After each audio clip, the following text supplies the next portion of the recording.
Direktorat Jenderal Perlindungan Konsumen dan Tertib Niaga PKTN Kementerian Perdagangan menemukan banyaknya pelanggaran mutu dalam produk beras kemasan premium di pasaran. Pengawasan dilakukan di 62 kabupaten dan kota dengan melibatkan pemerintah daerah. Hasilnya dari 10 merek beras premium yang diperiksa hingga Maret 2025, hanya satu merek yang memenuhi persyaratan mutu. Sisanya dikenai sanksi administratif berupa surat teguran. Ditjen PKTN bersama Pemda mengamati 98 produk beras dan menolak 30 diantaranya karena kuantitasnya tidak sesuai ketentuan. Pemerintah telah melakukan pembinaan secara daring pada 17 April 2025 kepada para pelaku usaha di bawah pembinaan Perpadi. Pada April 2025, pengawas Kemendak kembali melakukan pembelian sampel beras dari 10 merek berbeda.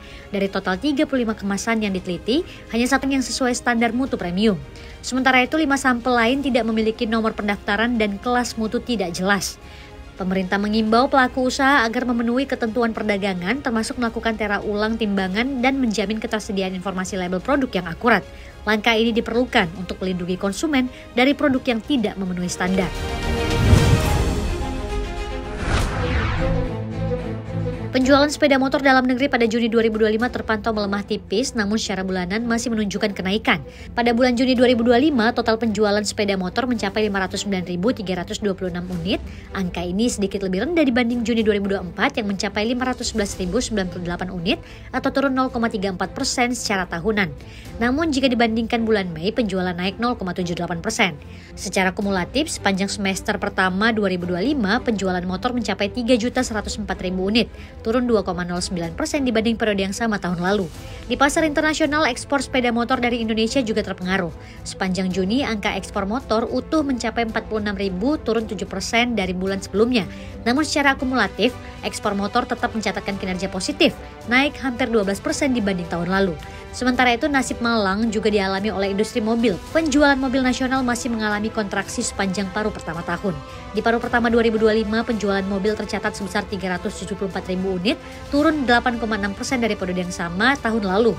Khusus bulan Juni, penjualan mobil turun hampir 5% dan anjlok lebih dari 22% dari Juni tahun lalu. Otoritas Jasa Keuangan akan mengeluarkan aturan khusus yang mengatur para influencer di bidang keuangan. Langkah ini diambil untuk melindungi masyarakat, khususnya investor dan konsumen yang sering terpapar promosi produk keuangan di media sosial. Ketua Dewan Komisioner OJK Mahendra Siregar menegaskan bahwa aturan ini akan disusun berdasarkan kewenangan OJK untuk melindungi konsumen. Aturan ini akan dikoordinasikan lebih lanjut oleh Kepala Eksekutif Pengawas Perilaku Usaha Jasa Keuangan Friederika Widiasari Dewi. Regulasi yang sedang disusun juga menyentuh isu transparansi dan kompetensi para influencer, termasuk latar belakang dan kepentingan yang mereka bawa. Pengaturan terkait influencer ini juga diperkuat melalui peraturan terbaru yang telah diterbitkan OJK. POJK nomor 13 tahun 2025 yang ditekan 11 Juni mewajibkan para influencer yang bekerja sama dengan perusahaan efek untuk memiliki izin sesuai ketentuan.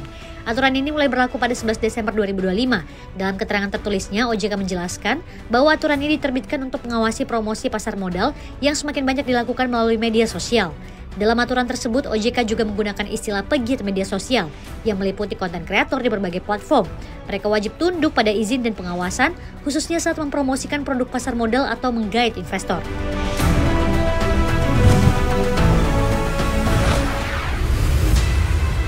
Menteri Keuangan Sri Mulyani memastikan bahwa profil utang Indonesia saat ini masih prudent dan terukur. Hal ini disampaikan saat rapat paripurna DPR RI ke-24 masa persidangan 4 dengan acara mendengar pandangan pemerintah. Dalam rapat paripurna DPR, Sri Mulyani menyebut bahwa indikator kesehatan utang tetap diwaspadai, di mana risiko suku bunga utang, nilai tukar, risiko refinancing tetap dimonitor dan berada dalam batas aman untuk jangka pendek dan menengah.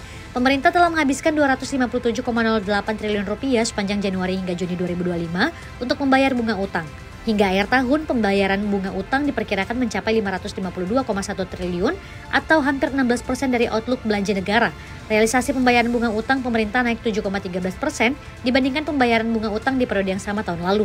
Pembayaran bunga utang ini terdiri dari pembayaran kupon surat berharga negara atau SBN, bunga atas pinjaman dan biaya lain-lain yang muncul dalam program pengelolaan utang pemerintah.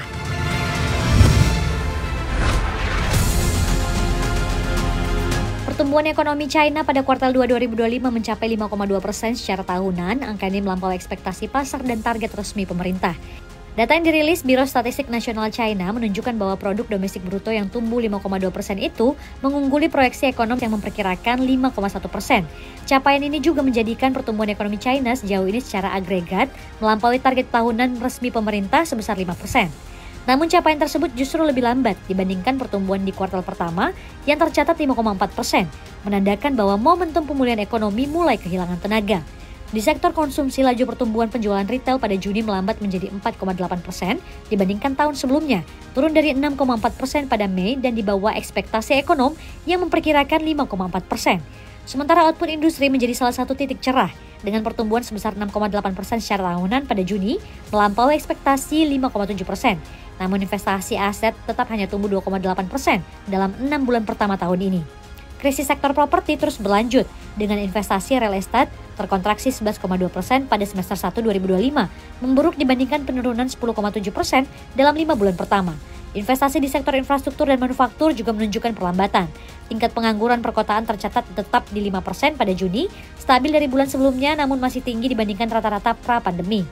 Ketidakpastian eksternal juga membayangi. Pada April, Presiden Amerika Serikat Donald Trump menaikkan tarif impor terhadap barang-barang China hingga mencapai 145%, memicu respons kebijakan dari Beijing. China lantas meluncurkan berbagai stimulus termasuk subsidi bagi eksportir, insentif bagi perusahaan yang merekrut lulusan baru, serta perluasan program tukar tambah barang konsumen.